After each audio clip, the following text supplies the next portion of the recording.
नमस्कार दोस्तों, हमारे YouTube चैनल बुक्स प्ले में आपका स्वागत है। आज हम बात कर रहे हैं मॉर्गन हाउसल द्वारा लिखी बेस्ट सेलर किताब द साइकोलॉजी ऑफ मनी की। मॉर्गन हाउसल एक अवार्ड विनिंग ऑथर और स्तंभकार हैं। उन्होंने अपनी किताब साइकोलॉजी ऑफ मनी में रुपये पैसे के पीछे मनोविज्ञान का कनेक्शन बताया है। अगर आप पैसे को लेकर कुछ जमीनी चीज़ें सीखना और समझना चाहते हैं तो आप इस किताब को बेशक पढ़ सकते हैं। दोस्तों, ये वीडियो का सेकंड पार्ट है। इस वीडियो के बाकी सभी पार्ट्स का लिंक नीचे डिस्क्रिप्शन में दे दिया हूँ। इस वीडियो को देखने के बाद आप बाकी पार्ट्स को जरूर देखें। तो चलिए शुरू करते हैं। चैप्टर 2, भाग्य और जोखिम, लक एंड रिस्क। दोस्तों, वित्तीय स्वतंत्रता के अपने प्रयास में हम अक्सर भाग्य और जोखिम की भूमिका को नजरअंदाज कर देते हैं। भाग्य और जोखिम के बारे में ऑथर मॉर्गन हाउसल का कहना है कि भाग्य और जोखिम भाई भाई हैं। ये दोनों वास्तविकता के प्रमाण हैं कि जीवन में हर नतीजा व्यक्तिगत प्रयासों के साथ साथ भाग्य पर भी निर्भर करता है, जिससे जोखिम भी जुड़ा होता है। लेखक कहते हैं कि कुछ लोग ऐसे होते हैं जो काफी लकी होते हैं, जैसे किसी का अमीर के घर में पैदा होना, लेकिन ऐसा सभी के साथ नहीं होता है। हम अमीर बनने के लिए केवल भाग्य या लक के भरोसे नहीं बैठ सकते। अमीर बनने का दूसरा तरीका है रिस्क लेना। कुछ लोग बिल्कुल भी रिस्क नहीं लेना चाहते। वे नौकरी या अन्य कार्य में अपने कंफर्ट जोन से बाहर नहीं निकलना चाहते। अगर हमें धन कमाना है, अमीर बनना है, तो हमें अपनी क्षमता के हिसाब से रिस्क तो लेना ही होगा। इसे हम एक कहानी के माध्यम से समझते हैं, जिसका वर्णन मॉर्गन हाउसल ने अपनी बुक में किया है। वह लिखते हैं कि बिल गेट्स साल 1968 में जब एक स्कूल में पढ़ते थे तो उसी समय पूरी दुनिया में 30 करोड़ सिमिलर स्टूडेंट थे जो हाई स्कूल में पढ़ते थे।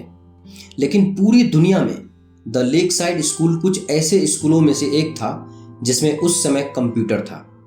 स्कूल के पास इतना पैसा और दूरदर्शिता थी कि उन्होंने अपने स्कूल के लिए कंप्यूटर खरीदा। बिल गेट्स और उनके दोस्त पॉल एलन उन लकी स्टूडेंट्स में से थे जिन्हें उस समय कंप्यूटर का एक्सेस मिला। बिल गेट्स ने यह बात ऑन रिकॉर्ड भी कही है। अगर उनका स्कूल लेक साइड नहीं होता तो शायद उनकी कंपनी माइक्रोसॉफ्ट भी नहीं होता।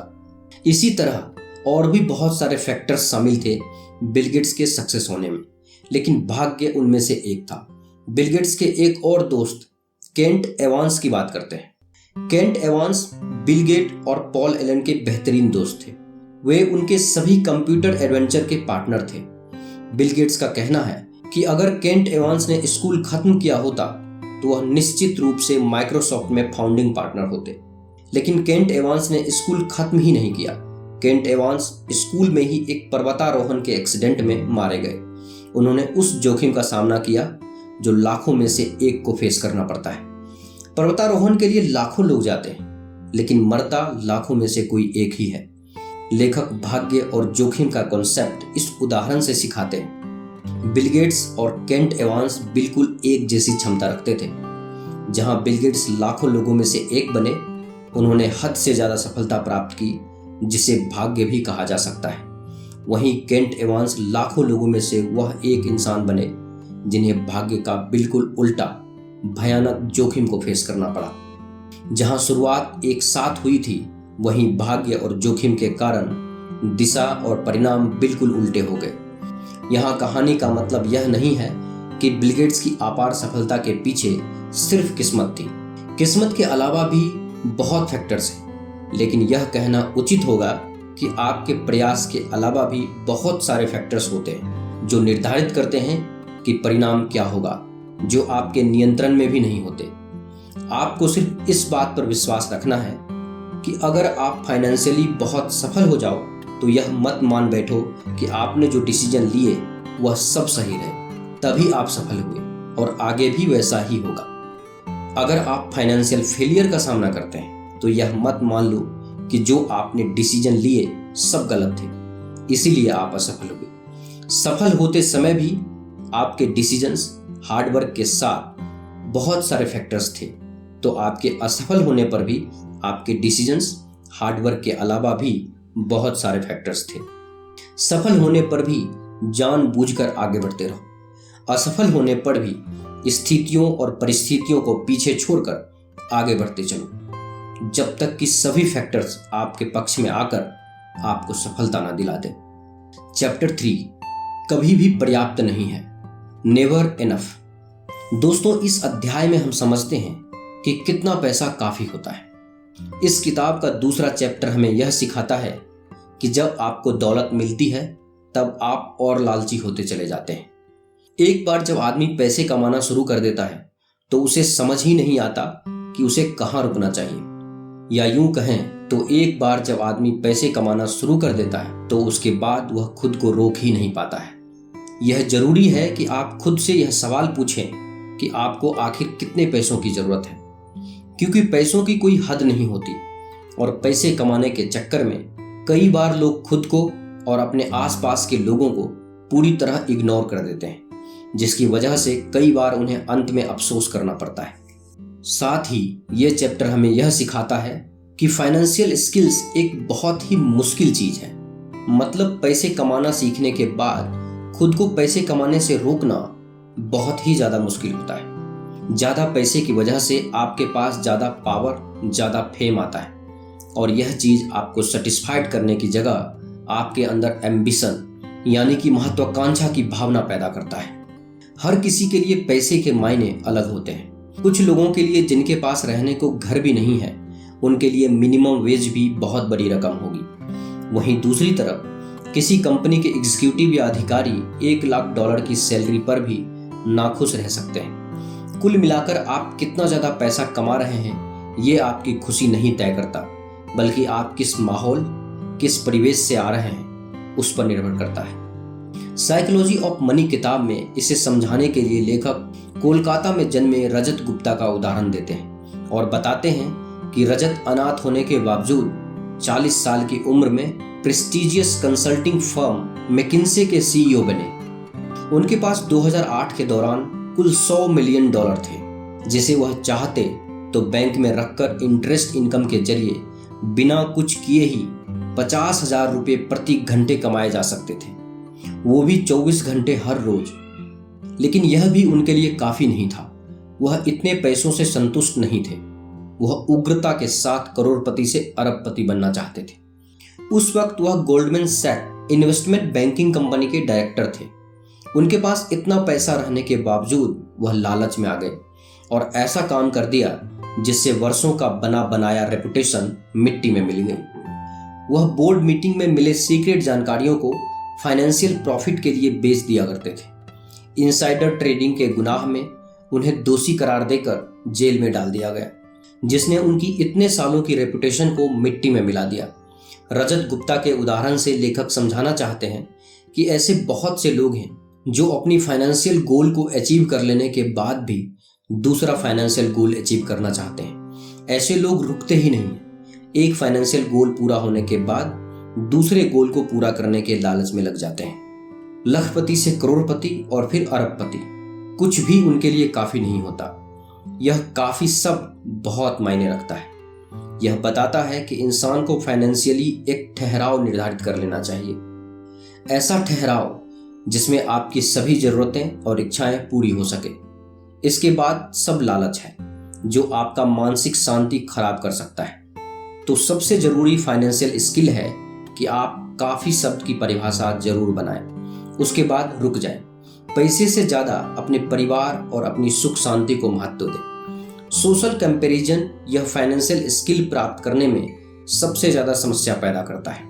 जब हम पैसा कमाना शुरू करते हैं तब जो दूसरी चीज हमारे सामने आती है वह है सोशल कंपैरिजन। मतलब कि अच्छे खासे पैसे कमाने के बाद भी लोग अपने पैसे से कभी संतुष्ट नहीं होते। वह अपने पैसों की तुलना दूसरे लोगों की कमाई से करने लगते हैं। उसके पास अगर BMW है तो मेरे पास भी होनी चाहिए।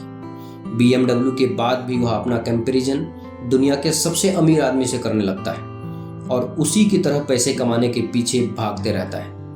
यह सिर्फ उस आदमी की प्रॉब्लम नहीं है, बल्कि यह प्रॉब्लम आजकल लगभग सभी की है। जो इंसान 1,000 रुपये कमा रहा है वह चाहता है कि 1,00,000 रुपये कमाए, और जो इंसान 1,00,000 रुपये कमाता है वह चाहता है कि उसकी कमाई 1 करोड़ रुपये हो जाए। ये सोशल कंपैरिजन की दीवार हर जगह देखने को मिलती है, चाहे फिर वह बड़ी सोसाइटी में हो या फिर छोटे पैसे के खेल में हर जगह बस यही चीज देखने को मिल रही है। इसीलिए लेखक का कहना है कि अगर आप पैसे के खेल में जीतना चाहते हैं तो आपको इस कंपैरिजन से ऊपर उठकर सोचना होगा और पैसे को सही तरीके से इस्तेमाल करना होगा। ऑथर यह भी बताते हैं कि पैसा कमाना एक बहुत ही अच्छी चीज है और लोगों को पैसा कमाना चाहिए, लेकिन पैसे और फेम से भी ज्यादा जो सबसे जरूरी चीज है वो है रेपुटेशन। रेपुटेशन बहुत जरूरी होती है। रेपुटेशन के साथ फ्रीडम, प्यार, दोस्ती, परिवार, यह सारी चीजें भी बहुत जरूरी होती है और यह पैसे से भी ज्यादा जरूरी है। यही वजह है कि आपको पता होना चाहिए कि कब आपको खुद को काफी हो गया कहना है। चैप्टर 4, कंफाउंडिंग कंपाउंडिंग, उलझा कंपाउंडिंग। दोस्तों, आसान भाषा में कंपाउंडिंग का मतलब समझा जाए तो हम यह कह सकते हैं कि कोई भी इन्वेस्टमेंट करने पर आपकी जो कमाई होती है उसे फिर से इन्वेस्ट करना कंपाउंडिंग कहलाता है। इसमें आपको प्रिंसिपल के साथ उसके इंटरेस्ट पर भी इंटरेस्ट मिलता है। द साइकोलॉजी ऑफ मनी किताब के इस अध्याय में लेखक कहते हैं कि वॉरेन बफेट ने इतना अथाह धन कैसे बनाया। उसके ऊपर लगभग 2000 किताबें लिखी जा चुकी हैं। अगर उन सब किताबों की समरी देखें तो एक लाइन में निष्कर्ष निकाला जा सकता है और वह एक लाइन है, यह आदमी सदी की 3/4 समय से लगातार निवेश कर रहा है। वॉरेन बफेट जब स्कूल में थे तभी से स्टॉक मार्केट में इन्वेस्ट करते थे। आज के समय उनकी नेटवर्थ $86.5 बिलियन है। आपको यह जानकर हैरानी होगी कि इसमें से उन्होंने $81.5 बिलियन रिटायरमेंट यानी 60 वर्ष की उम्र के बाद इकट्ठा किए। अगर वे 30 वर्ष की आयु के बाद इन्वेस्ट करना शुरू करते तो उन्हें सेम रिटर्न नहीं मिलता और उनकी टोटल नेटवर्थ $86.5 बिलियन की जगह सिर्फ $11.9 मिलियन ही होते, जो उनके अभी के नेटवर्थ से 99% कम है। क्योंकि कंपाउंडिंग के लिए पैसों की नहीं बल्कि टाइम की जरूरत होती है। समरी में यह कहा जा सकता है कि वॉरेन बफेट की कामयाबी का सबसे बड़ा कारण है उनका बहुत छोटी उम्र में इन्वेस्टमेंट करना, फिर उसे 90 साल की उम्र तक कंटिन्यू रखना। दोस्तों, उन्होंने 75 साल तक कंसिस्टेंटली इन्वेस्टमेंट की, फिर उसे होल्ड करके रखा या उसे री इन्वेस्ट किया। उस समय ने कंपाउंडिंग के एक्सपोनेंशियल रिजल्ट उन्हें दिए। वॉरेन बफेट इसीलिए सफल नहीं थे क्योंकि वे एक अच्छे इन्वेस्टर थे, बल्कि वो इसीलिए सफल और कामयाब हैं क्योंकि वे लंबे समय के लिए बहुत अच्छे इन्वेस्टर बने रहे। इनमें कोई संदेह नहीं है, आज के समय में वॉरेन बफेट अद्भुत इन्वेस्टर हैं, लेकिन उनके जीवन से यह सीखने को मिलता है कि पैसा बनाने के लिए कंसिस्टेंटली इन्वेस्ट करते रहना चाहिए। जहां एक नॉर्मल इंसान 20 वर्ष की आयु में पढ़ाई करता है, वहीं वॉरेन बफेट उस समय $9.3 मिलियन के मालिक थे। दोस्तों, आप देख रहे हैं मॉर्गन हाउसल द्वारा लिखी book the psychology of money की समरी। यह समरी आपको कैसी लगी कृपया हमें नीचे कमेंट बॉक्स में कमेंट करके जरूर बताएं। अगर आपको यह समरी अच्छा लगा हो तो इसे अपने फ्रेंड्स और फैमिली के साथ अवश्य शेयर करें और हमारे लेटेस्ट वीडियो को देखने के लिए हमारे YouTube चैनल बुक्स प्ले को सब्सक्राइब करें। धन्यवाद।